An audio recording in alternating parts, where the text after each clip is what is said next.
Good morning, this is Apad Man ng Templong Anitohan ng Luntiang Agama at nandito pa rin tayo sa Ewa Beach, Honolulu, Hawaii. Panibagong araw, panibagong sikat ng araw, panibagong paglalakbay ang ating sinasagawa. Actually, naglalakad lang naman tayo papuntang 7-Eleven para bumili ng ating mga makakain, makukutkot at etc. etc.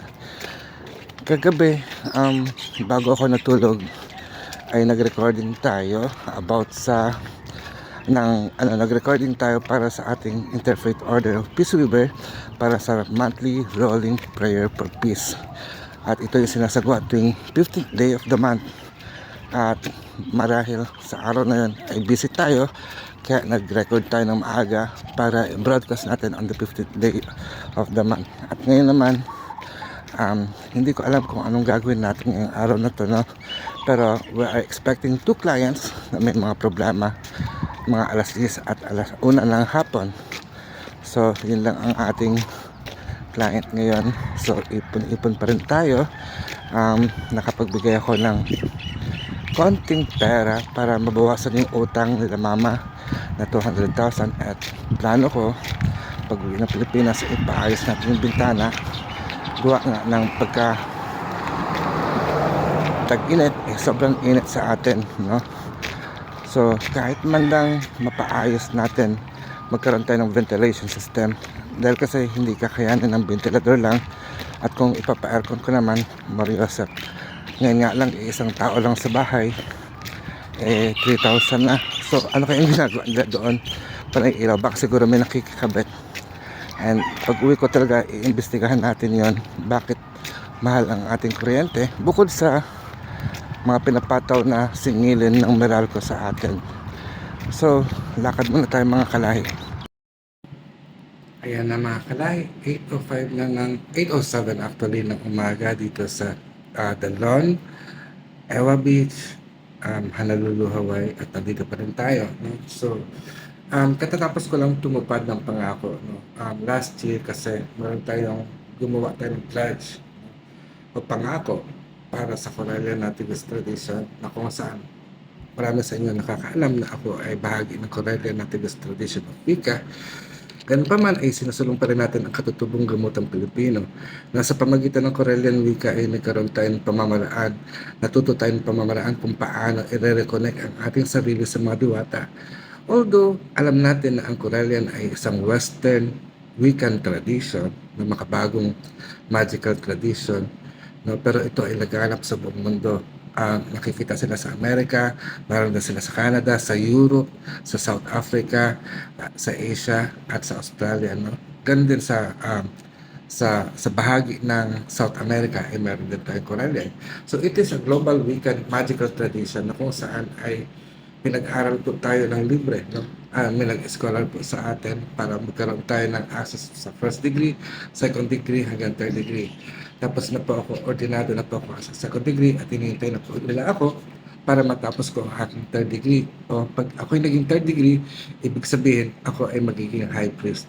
Sa kabila ng aking pag-aaral, no, ay ay nahalal inappoint ako bilang bahagi ng Witan Council, na parang mga philosopher o nagbibigay payo sa kung ano ang dapat mangyari sa organisasyon ng Corellian Tradition. At gayon din ay na-appoint again tayo bilang Board of Director ng Corellian Nativist Church.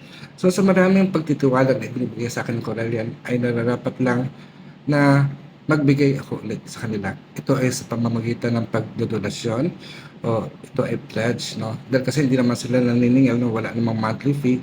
At sa global tradition, sa isang global na samahan, hindi pa libre lang, no? We have to give back to them. At yun nga, ang pangako natin, nagbigay tayo. Hindi ko na sasabihin kung magkano, maliit lang po yun compared sa mga ibinibigay nila sa ating tulong.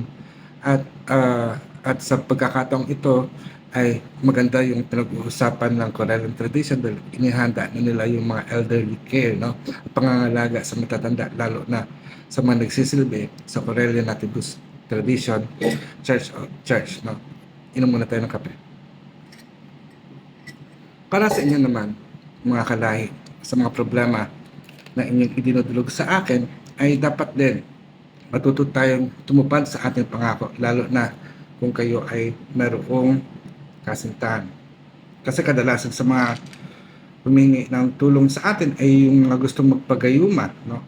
Magbabasa tayo ng ilan sa mga katanungan. Sabi dito ay ganito, teka lang ha, maghanap tayo. Sana matulungan niyo po ako. Hindi ko alam. Sabi nung isa, hindi ko nababanggitin ang pangalan. Sir, paano mo ako matutulungan? Ang partner ko umalis bigla, di nagpaalam sa amin na walang away. Goods kami, hindi ko maintindihan kung ang dahilan kung bakit niya nagawa sa amin ng anak namin. Please, tumas na siya umalis. Tapos sabi ng anak ko kung nasaan siya, di nagsabi ng totoo. Bakit kaya? Sa totoo lang, yung mga problema ninyo ay hindi ko rin alam. At kung hihingi kayo ng tulong, eh bakit sa taong hindi nyo kakilala? Sa taong napanood nyo lang sa YouTube, sa TikTok, o kung saan man, no? Nakikita ko ang problema ay nasa inyo. Siguro, kilalanin mo muna ang iyong sarili. Sagutin mo ang mga tanong kung bakit ka nilayasan ng iyong partner. Ngayon, baguhin mo ang iyong sarili, baguhin mo ang iyong pag-iisip, baguhin mo ang iyong damdamin, baguhin mo ang iyong mga gawa. Ngayon, pag nagbago mo ang sarili mo, tsaka mo siya tawagin. Pero kasi ang problema sa mga humihingi ng problema sa atin, ay hindi sila nagtatapat. Hindi po kayo tapat sa inyong sarili. Dahil kasi kung tapat kayo sa inyong sarili, ay nagagawa niyo siya ng aksyon. Ang tulong na ibinibigay natin ay hindi madali. Diba? Kung ritual ang pag-uusapan, pumunta po kayo sa templo. Magre-ritual po tayo. Pagre-ritual natin yan. Pero kailangan gampanan ninyo ang inyong tungkulin. No? Sa katuruan ng hilot, merong kapalit. No? Merong tinatawag na physical illness at meron din tinatawag na spiritual illness. So kung sa physical illness, merong gamot na iniinom. Sa sakit spiritual ay meron din gamot na nilalapat. Ito yung pag-aatang, paghahalad o pag-aalay. Ano ang kaya mong ialay sa sakit na iyong nararamdaman? Kung hindi ka kaya magbigay, paano ka tatanggap? Sa bawat paghinga, meron din pagbuga. Sa bawat pagkain, meron pagdumi. Lahat to ay part ng kautusan, batas ng kalikasan. Kung hindi mo kayang tuparin yan, yun talaga mangyayari. At kung hindi mo babaguhin ang iyong kaisipan, walang mangyayaring mabuti sa iyo.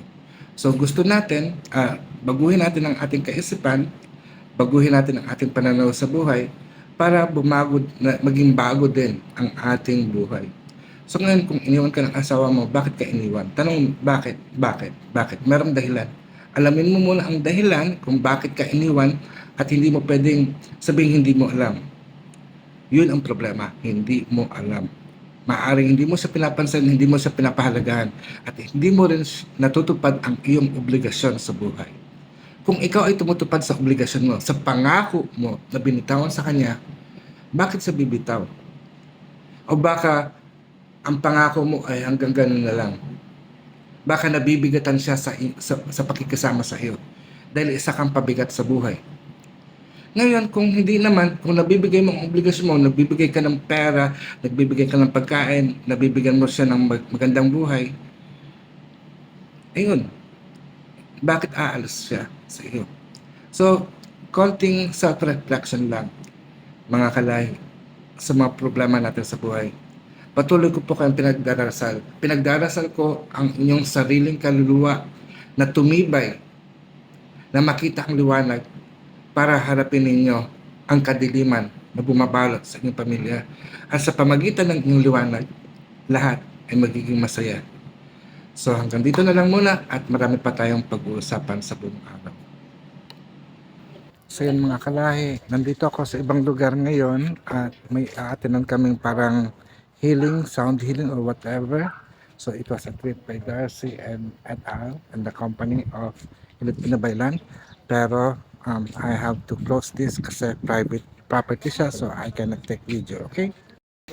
So, nandito kami sa isang bahay at nagkanda kami ng sound and light meditation na parang sound bath healing and light healing, and it was a great moment na ma-experience. So, alas 9 na ng gabi at nandun pa sila nagkukwentuhan, pero kami ako nayoyosi. I think this is all for now. Maraming salamat sa inyong pagtangkilik, at kung nagustuhan niyo po ang aking video, bigyan niyo ako ng thumbs up, at kung bago pa lang kayong nakapanood sa aking video ay mag-subscribe at i-hit ang notification bell para ma-update ko po kayo sa tuwing mag-upload ako ng video. So ito muli ang Apo Adman ng Templo Anton ng Lunting Agama, nagsasabing mayari na, pag-asatin, paalam.